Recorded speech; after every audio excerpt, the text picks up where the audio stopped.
เนื่องจากท่านที่ร่วมพิธีแต่ว่าก็เป็นอัศจรรย์ใจยิ่งนักนะครับผมก็ยังทึ่ง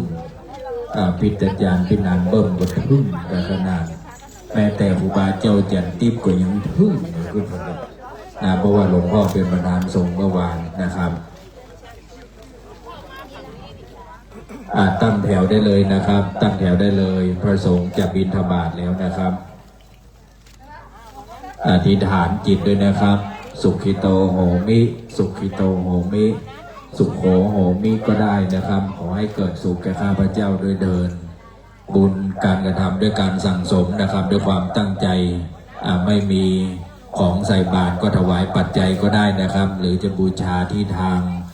คณะเจ้าภาพได้เลยนะครับชุดละ40 บาททานเยอะแยะคณะเจ้าฟ้อนปกติตั้งใจคนละชุดนะแม่เนอ2 ชุด3 ชุดก็แล้วแต่ครูบาสังฆเจ้าบิณฑบาตถ้ามี3 ตนก็บูชา3 ชุดนะครับใส่ให้คงกุชุดนะครับเป็นบุญบารมีเป็นบังเกิดบุญแก่ท่านเองทุกสิ่งทุกอย่างล้วนเป็นบุญนะครับเพราะว่าการตั้งใจนะครับสุขิโตโหมิขอให้เกิดสุขแก่ข้าพเจ้าด้วยเถิดสิ่งที่จะยึดเหนี่ยวจิตใจก็คือธรรมแห่งองค์สมเด็จพระสัมมาสัมพุทธเจ้าวาระสุดท้ายคนเฮาก็มาสามารถจะโพสวัดโพสวาอีแม่เขาจะยังตู้ผ้าครูบาอาจารย์ปันใดก็ยังสุดท้ายตู้ตนนั้นก็ตึงได้ล่างอีแม่เข้าไปแจ้ประกรรมนะอันนี้คือความสัจจะคือความจริงนะครับอู้กันแบบตรงไปตรงมาเพราะว่าเราไม่สามารถที่จะหนีพ้นสิ่งนี้ได้สิ่งที่จะติดตามลำตัวแม่เขาไปก็คือบุญงามความดีที่แม่เขาได้กระทำนะครับบุญคนใดทำคนนั้นก็ได้นะตามที่ผมนำเรียนไปในตอนเบื้องต้นทุกอย่างมันบังเกิดกับคณะใจบุญเหมือนกันหมดนะครับด้วยความตั้งใจวันนี้คณะเจ้าภาพสายบุญแต่ละสายแต่ละคณะนะครับไม่ว่าจะเป็นสายของท่านอัยการไม่ว่าจะเป็นสายของพี่น้องจากจังหวัดต่างจังหวัดเป็นต้นนะครับพี่น้องจากแม่สอดเตรียมยอดให้เรียบร้อยนะครับเพื่อความสะดวกในการประกาศอนุโมทนาบุญนะครับนำเรียนไปในตอนเบื้องต้นก่อนนะครับไม่ว่าจะเป็นสายบุญหรือแม่เดินทางมาถึงอยากเป็นเจ้าภาพสายบุญร่วมแจ้งได้เลยนะครับเราอยากตั้งใจหลายท่านถามว่าคณะสายบุญจะเป็นไหมจะต้องมีเงินล้านเงินแสน10,000ก็เป็นได้5,000ก็เป็นได้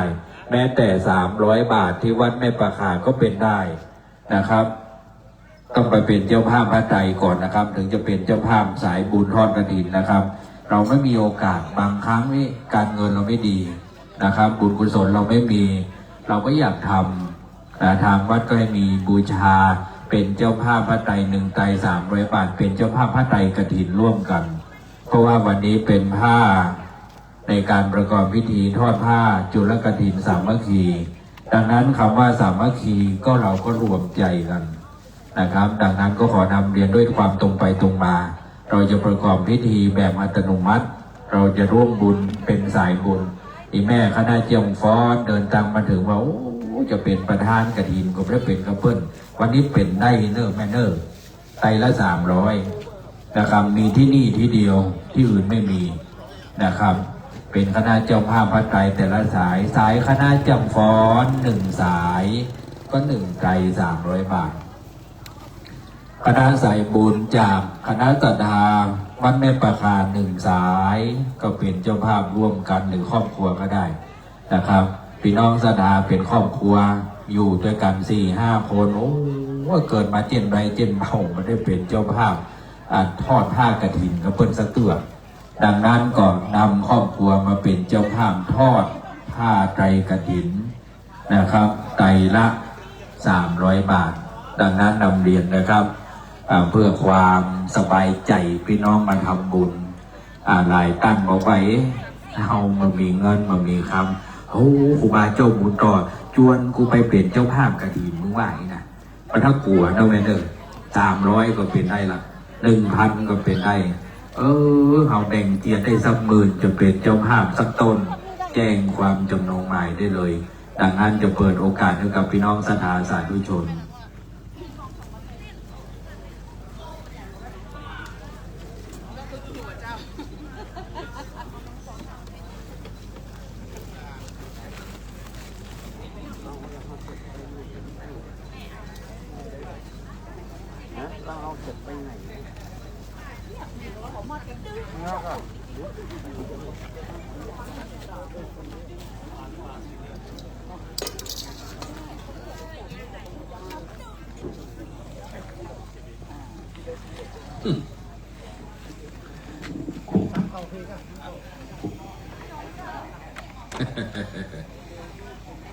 อย่าลืมที่วางผ้าไตรด้วยเนิบก็นานเบิ่มแล้วก็พานรับปัจจัย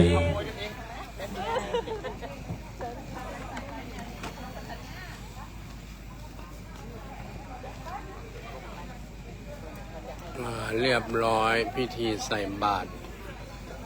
เช้านี้